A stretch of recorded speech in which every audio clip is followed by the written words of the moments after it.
yung nasimulan. Kasi po, yung mga anak ko, since natuto po silang magbasa, nag-a-ask lang po sila ng help pagka hindi talaga nila kaya. Kaya nagpapasalamat ako,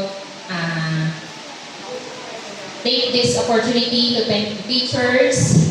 Kayo po yung naging guide or foundation ng education ng aking mga anak from SET, na ngayon ay graduate na po sa college, si Sean, Akila, Ira, at sad to say, hindi po nakatapos si Zacchario. But from the bottom of my heart, thank you very much, Teacher Day and Ma'am Tessie.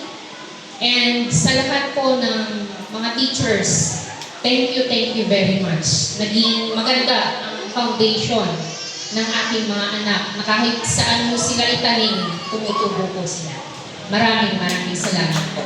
And to Ira, lagi lang kami nandito at lagi sa puso yung mga aral